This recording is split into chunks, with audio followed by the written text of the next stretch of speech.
Avanti o popolo, alla riscossa, bandiera rossa, bandiera rossa. Here are the third and fourth speakers of the panel put on by the Italian group Left for Ukraine. These speakers are myself, John Reimann, and Hanna Perekhoda. In the final in this series, we will post the discussion that followed these speakers. It's my pleasure to introduce now John Reimann. È un segretario del sindacato era un segretario del sindacato dei carpentieri in San Francisco, questo fino al 99, quando viene espulso per il suo ruolo di organizzatore di scioperi selvaggi, scioperi che erano sia contro i padroni che contro i quadri sindacali. Questa infatti è un'espulsione che è parte della lenta morte del sindacalismo americano, che secondo me è parte del processo che ci porta oggi a Trump e il mondo cosiddetto multipolare, multiimperialista. John è un attivista internazionalista, socialista, che dagli anni 90 ad oggi ha partecipato e collaborato e visitato i movimenti dei lavoratori in Egitto, Pakistan, Venezuela, UK, Ucraina e altrove. È stato il fondatore di Ukraine Socialist Solidarity Campaign, uno dei primi gruppi di solidarietà internazionale per la guerra in Ucraina stabiliti negli Stati Uniti, ed è correntemente ancora impegnato nel contrastare la propaganda russista che divide le sinistre occidentali, ed è un curatore del ottimo blog che raccomando, Oakland Socialist. Ci parlerà del significato globale della presidenza Trump-Musk, ci parlerà della crisi della classe operaia americana e delle prospettive di resistenza e opposizione. So, John, thank you again for being here. I have to remind you that we are getting a bit short with time, but well, the floor is yours. Thank you again. Well, comrades, first of all, thank you for inviting me to speak here, and I hope we can meet in person at some point in the future. I will start by recalling an event in 1978 in Jonestown, Guyana. There, some 600 followers of the cult leader Reverend Jim Jones committed mass suicide by drinking cyanide-laced Kool-Aid, which they also fed to nearly 300 of their children. And that is not that different from the situation of Donald Trump and the MAGA cult. And now, just in the last 48 hours, we have a rapidly developing constitutional crisis, and the Trump administration is actually feeding some of its most highly classified state secrets to foreign rivals. To understand the international consequences of this national disaster, we have to consider the concept of Eurasianism, which was first proposed in the 1940s by the US-born and European-based fascist Francis Parker Yockey. And he proposed that continental Europe should be one united whole and should drive out the influence of Britain and the United States. Today, Russian fascist Alexander Dugin takes up the same theme of Eurasianism, but with Russia dominating the entire continent. And Trump accepts that idea with the corollary that he and his country should dominate the Atlantic, from Britain to Greenland to Canada and down to the Panama Canal. In other words, what could be called Atlanticism. And what will go along with that is that China can have all of Asia. Now, even if this scenario were possible, it does not mean, quote, peace. There will be an intensified battle between these rivals for dominance in Southwest Asia, North Africa, in Sub-Saharan Africa, and South America. And this battle will heat up, and war is possible, even possibly a nuclear war, if we keep going down this road. This is part of the reason why what happens in US politics has global consequences, and therefore should be understood by workers and socialists among them the world over. And I hope the points that I will raise will help further that understanding. Now let's start by looking at what happened in the 2008 financial crisis, when then President Obama bailed out finance capital and left the workers to fend for themselves. The result was a populist movement called the Tea Party movement. As an anti-government rather than anti-corporate movement, it was a right-wing movement, and the Republican Party drew it into their midst, and for the first time in their history, they actually developed a mass base. The question is, why was the 2008 revolt along right-wing rather than anti-corporate, which is to say left-wing lines? And the answer is something that no wing of the U.S. socialist movement ever discusses, to my knowledge: the devastating political crisis of the U.S. working class. What we have had is an 80-year war conducted first and foremost by the U.S. Union leadership against all of the best traditions of the labor movement. The Union leadership demobilized the membership while they carried out a propaganda campaign that the unions and the employers were on the same team and that all the traditions of the past were dead and gone. These included the traditions of working class solidarity, of mass defiance, of a struggle for political independence and for socialism. And it wasn't just a propaganda campaign. It was aimed at any member who struggled to maintain those traditions. Those members were ostracized, they were blackballed, they were physically threatened and assaulted, and some of them were expelled from the unions. And I could speak for an hour and a half on this 80-year war, having experienced it personally myself.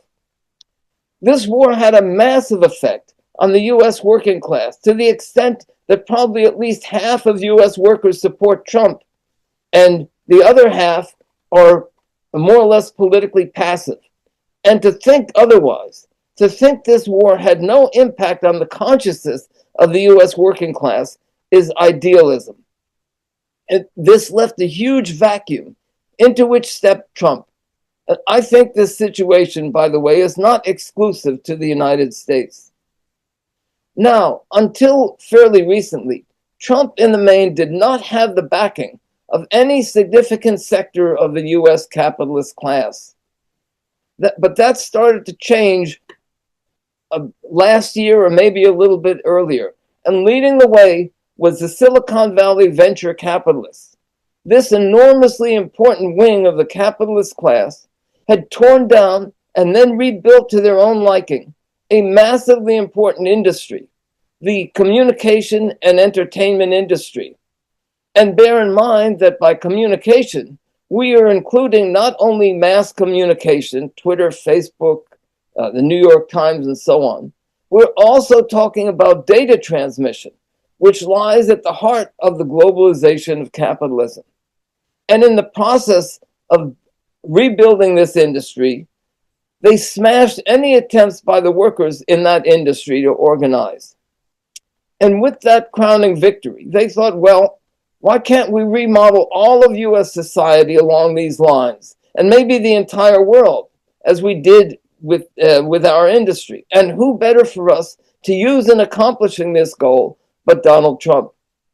And so, led by them, major sectors of the rest of the capitalist class moved into the Trump camp. In part, by the way, those other sectors of the capitalist class had been put off by some concessions that Biden had made to the working class. They did not see any need for Biden to make any concessions to the working class, which was so fragmented and confused. In other words, we're talking about the crisis in the U.S. working class. And so that is why major wings of the capitalist class, possibly the majority of them, ended up supporting Trump in last year's election. Trump and MAGA have also taken over the Supreme Court, which made a key ruling last year that paved the way for Trump to return to the White House. They ruled that a president is immune from criminal prosecution for anything he does in office, so long as it is done related to his official duties. Netanyahu, by the way, must be jealous. So that means that a president can literally take bribes, and it is legal. It means that a president can literally pass on the most highly classified state secrets to a rival capitalist government. In other words, as they say, to betray his country, and it is legal. This ruling was made when Trump was under considerable legal threats and it paved the way for him coming into office. As for the Democratic Party, both during the election and since then, they have tried to play a middle ground. They tried to please both the capitalists and the increasingly polarized working class, and the result was that they pleased nobody. And so, while Trump has had some not very good polling numbers, the Democratic support has been even worse. In a recent poll, they received 27% support. Now, that doesn't necessarily mean that that will be the vote of their candidates in the elections in 2 years from now, but that says a lot. Now, let us look at what Trump has done since he returned to office. And really, it should be called the Trump-Vance-Musk triumvirate.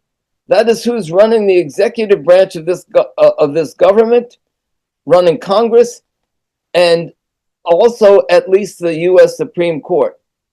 And I want to emphasize again that what I'm about to recount will have, in fact, is already having direct international consequences in Palestine, in Ukraine, and in Italy and beyond. During Trump's first term in office, he made a series of appointments that were more loyal to the demands of the U.S. capitalist class than to Trump personally, and he learned from that.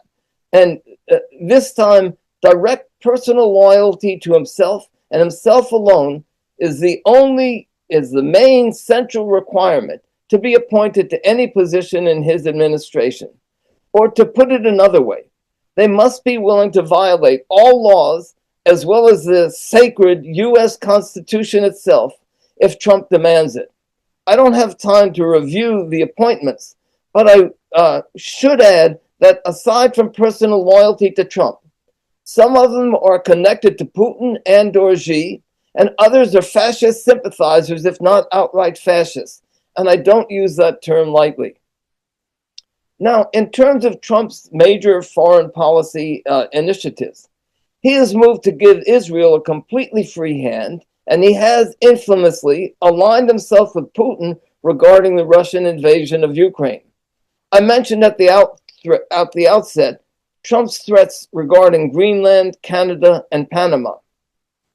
Domestically, Musk's Department of Government Efficiency, or DOGE, is central. Through DOGE, Trump has elevated Elon Musk into the position of co-president. And what DOGE has been doing in slashing tens of thousands of workers from different federal agencies is part and parcel of a plan to completely dismantle these agencies and then use that as an excuse to privatize them, many of them under the control of Elon Musk's own businesses. Part of this also would be raiding of the funds within some of those agencies, such as Social Security. So what you have is a giant privatization, repression, and corruption scam on a scale that would make even Putin proud. And by the way, you can be sure that people like Nigel Farage in Britain and the AfD in Germany, and you probably have equivalents there in Italy, are watching this sort of thing and are learning from it. Then you have the ethno-nationalist attacks on immigrants, which is part and parcel of the increased repression in general, and will most likely be used in the future as an excuse to call out either the National Guard or actually the army itself, or both. And we should never forget the coming assault on the environment, an assault that will be felt all around the world, including, but not only, on the situation of global climate disruption. Also, there is the important tendency of this triumvirate to actually defy the federal courts, which means there are no checks on the actions of the triumvirate except for any movement from below.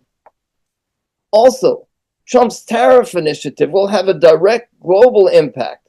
He basically wants to use the tariff threat in order to bludgeon other governments into line.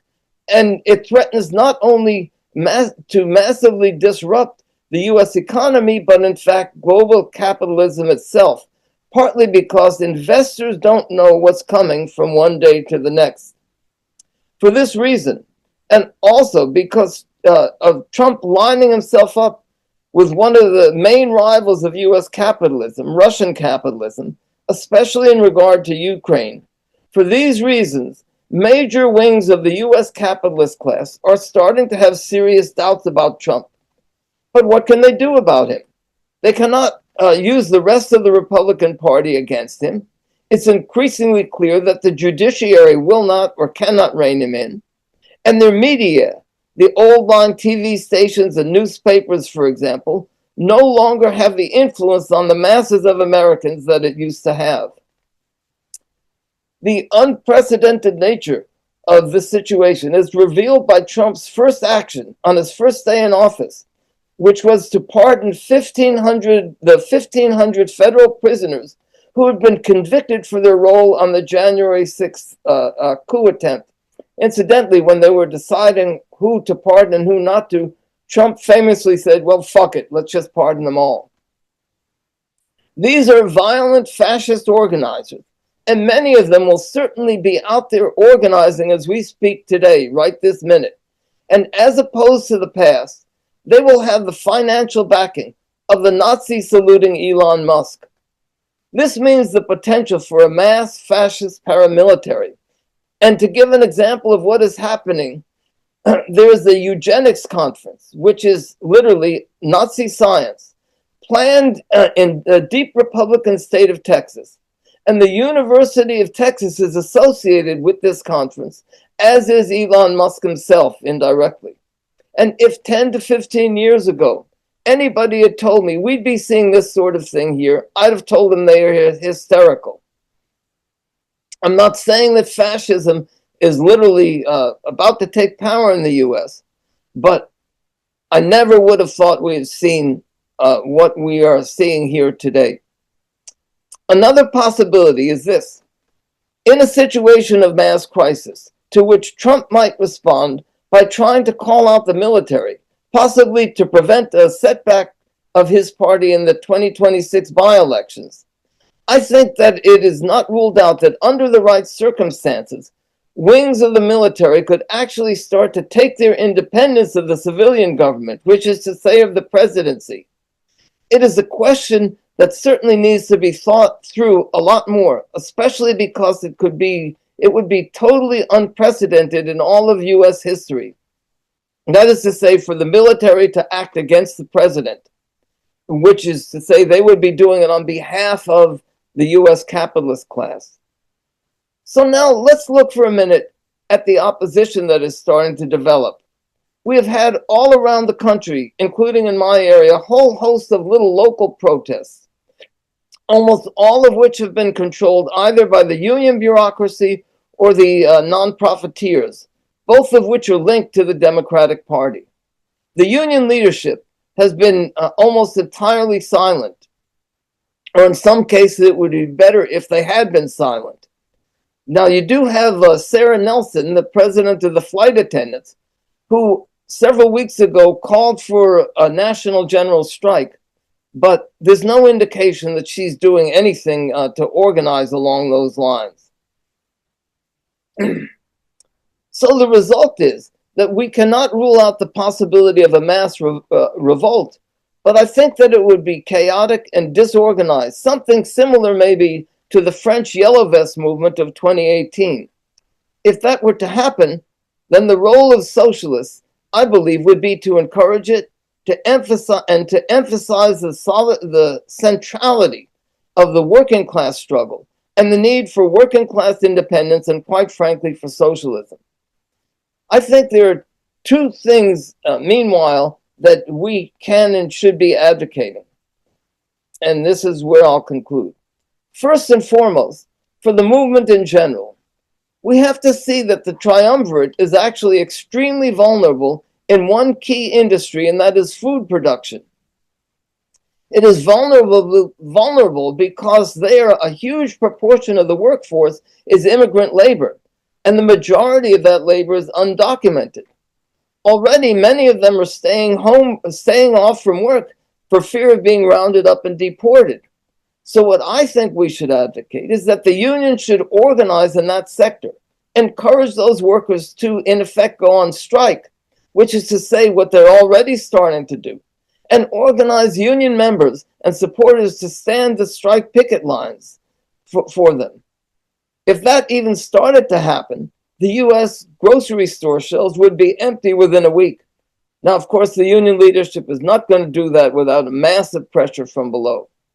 Now, the second thing that I think all socialists around the world should think about is the crying need for an international working class solidarity campaign. Such a campaign would make the links between the struggle against repression of people from Palestine to Ukraine, from Italy to the United States, while emphasizing the absolutely central role of the working class, that the working class must be the center and must lead these struggles. Because if it doesn't, then such struggles will inevitably be controlled by the capitalist class, and it will not achieve the results for which so many hundreds of thousands, millions in fact, of people have sacrificed and struggled. Look, for example, at the Great Revolution, which finally overthrew the fascistic Assad in Syria. Today, the new Syrian government is maneuvering, tacking back and forth between the dictates of the governments of the regional powers, Turkey and Israel, and global powers, the US and Russia, with China hovering in the background. As a movement that, no matter how heroic it may have been, was never led by the working class, and as a capitalist government, when it came time to make international links, which is unavoidable in every instance, when that time came, it had to make links with regional and global capitalist powers. The only other alternative would have been a working class-led revolution that made links with the international working class and helped to develop an international working class movement. That is and will be the same in every single other instance around the world. It does not mean that socialists do not support such movements, but we have to help draw the lessons of the centrality of the world working class and its the necessity for international working class solidarity. I hope that one result of this conference and similar efforts will be considered taking up this banner for a campaign for international working class solidarity. Thank you very much, comrades. Thank you, John. Now, I should inform you that unfortunately there was an interruption in the YouTube live. We reinstated it. We are not sure what that will mean for viewership. Thank you for introducing, well, your perspective as well, union activist. I mean, I'm not sure if I should say ex-union activist or union activist. I guess it's still what you're doing, even if the unions are not there anymore. I also thought, and this is what I tried to convey when I introduced you, that that's a very important aspect of the US trajectory that then brings us where we are also in Europe. I'll move on to Anna. Thank you for your patience. And then after Anna's intervention and Julia's reading of a comrade's letter from the Ukrainian front, we'll open the discussion. Let me bring up my notes. And now I'll revert to Italian. Hanna Perekhoda è una professoressa e ricercatrice ucraina, anche lei nativa di Donetsk, professoressa di storia all'Università di Losanna, con un focus sull'imperialismo e sul nazionalismo ucraino e russo. Scrive per testate europee, da Jacobin a Politis, e la sua è una delle voci, assieme ad Alexander, che all'inizio dell'operazione genocida israeliana ha denunciato il campismo neoliberale che difende l'Ucraina ma svaluta le vite palestinesi, in modo analogo al corrispettivo rossobruno che fa esattamente il contrario ma con lo stesso metodo. È una delle fondatrici in Svizzera del Comitato di Solidarietà per l'attivismo antiguerra ucraina e russo. È anche lei un membro dell'organizzazione socialista ucraina Sosteniru e di multiple reti e organizzazioni di sinistra anti-autoritaria. Ci parlerà della necessità di difesa, del cosiddetto riarmo europeo e delle criticità, dei pericoli neoliberali che si porta appresso.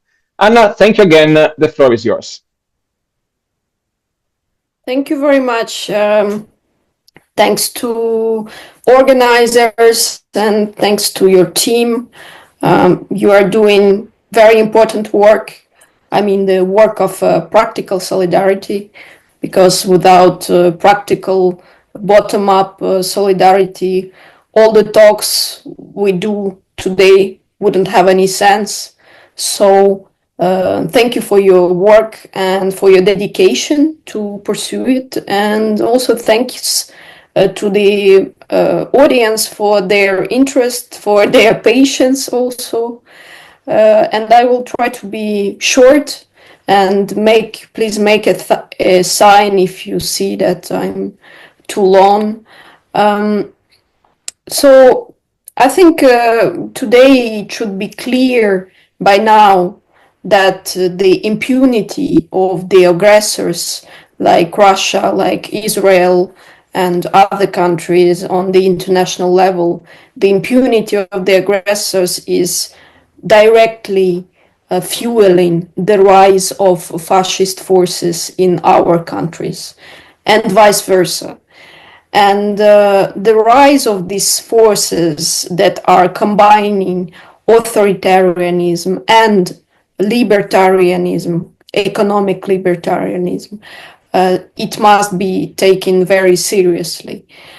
We see the crackdown on migrants, the institutionalization of misogyny, of homophobia, the denial of climate change. We see also the acceptance and normalization of ruthless exploitation of both people and nature, the normalization of the idea of liquidation of Ukraine, of deportation of Palestinians, destruction of their homes and lives.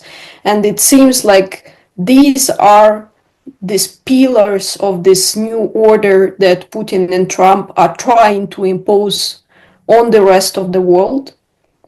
And also, maybe we will have time to talk about it later, but despite this very dark picture, let's be attentive to the fact that the resistance is also rising, and the resistance in Ukraine is continuing, but also you see how in recent days and weeks in many countries the resistance against authoritarianism and against the fascist forces is rising, and people are going in the streets, and we must support these movements as far as we can. But as we are in Europe, maybe I should focus on this question. So now I think it is very clear that for decades European countries have underinvested in their security because they were relying and outsourcing their security to American military power, assuming that large-scale conflicts on the European continents, it's a thing of the past. But now this very strange security mechanism is crumbling, and the large-scale war is not just on the large-scale war on the European continent. It's not just the hypothetical possibility. It's already happening because it's devastating the biggest European country for more than 3 years. And I think in these circumstances, the question of defense and security can no longer be ignored. And I think we are truly facing as as a humanity, but also as a European community, truly facing a defining moment, and deliberately ignoring this reality is simply impossible.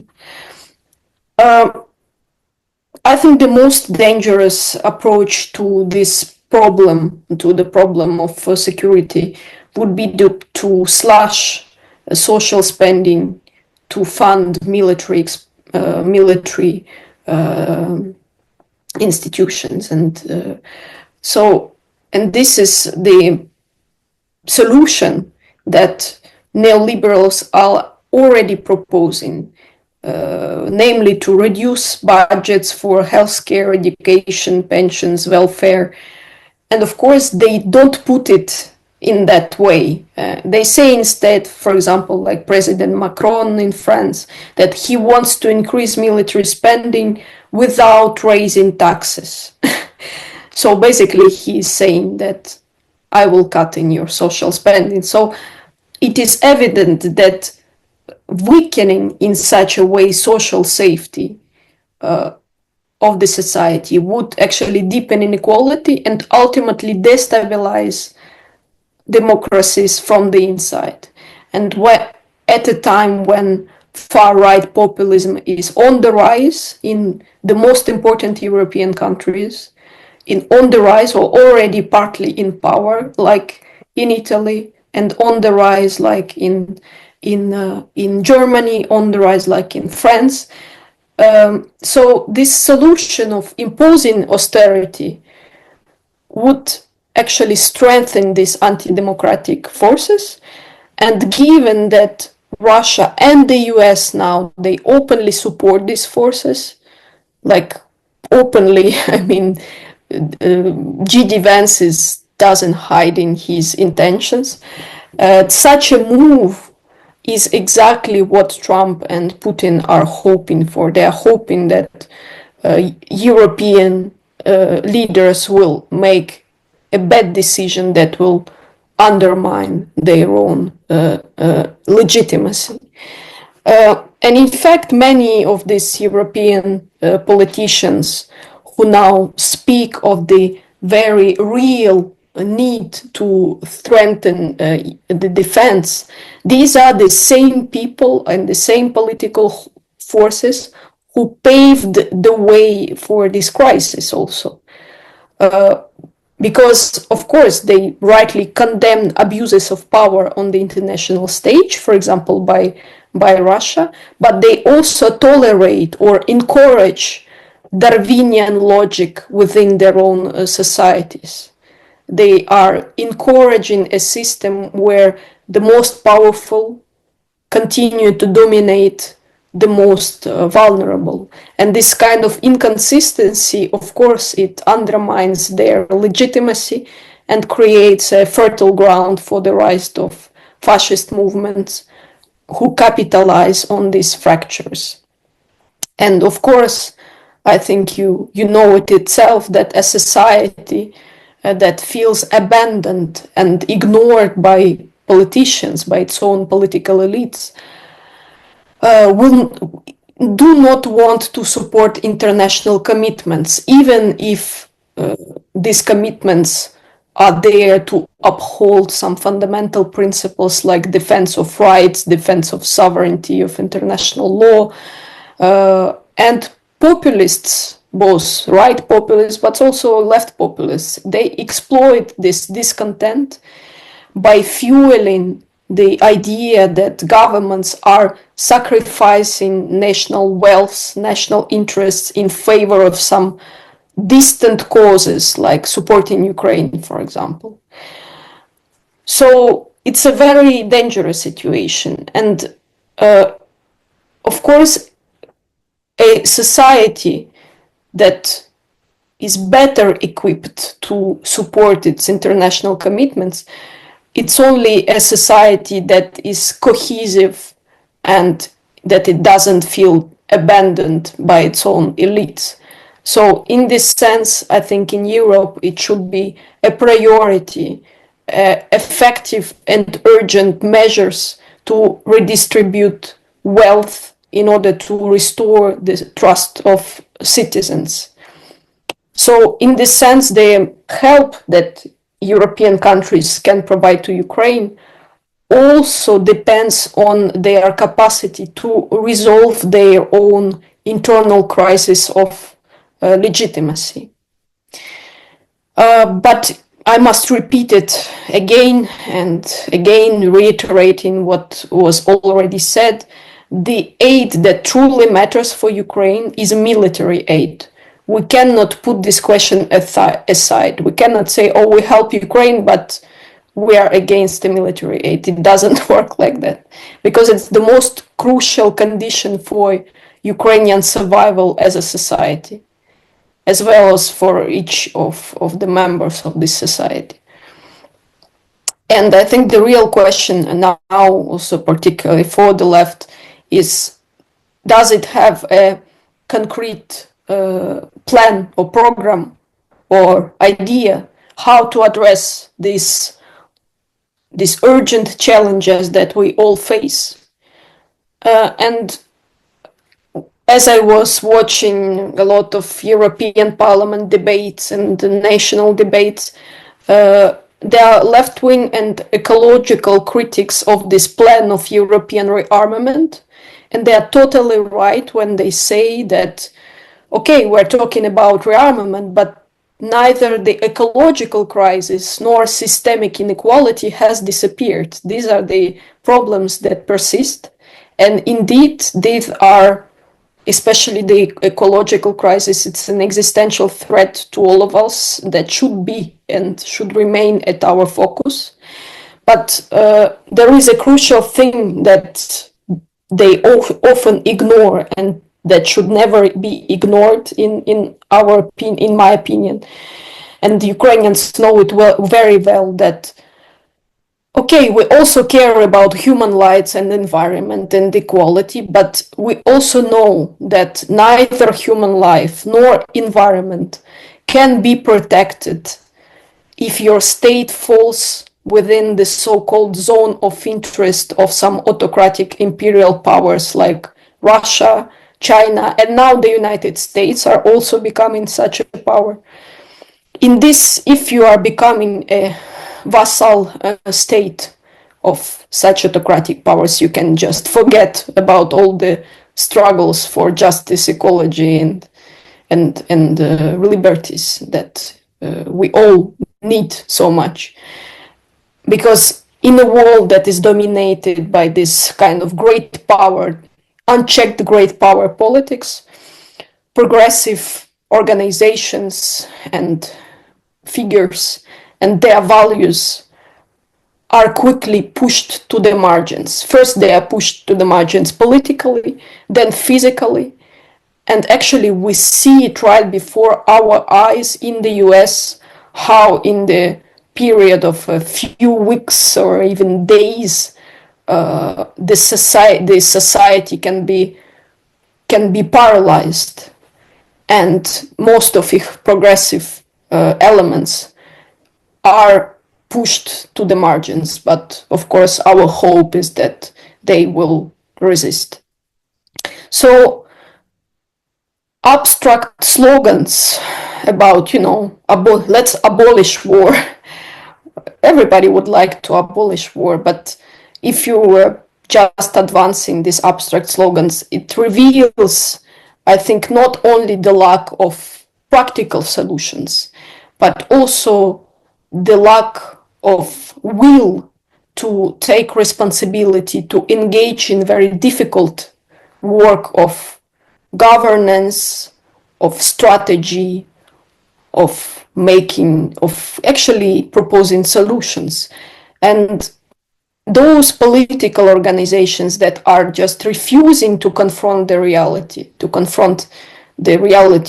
that we now face, they become not actors, but just observers.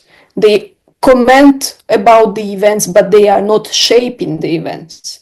And if in doing so, they actually abandon politics and they surrender these tasks of security and defense, of articulating the security and defense with social security and social equality, they surrender these tasks to those they ideologically oppose, to the right, conservative right and far right, who have the advantage to propose easy solutions. These are bad solutions, but these are easy solutions.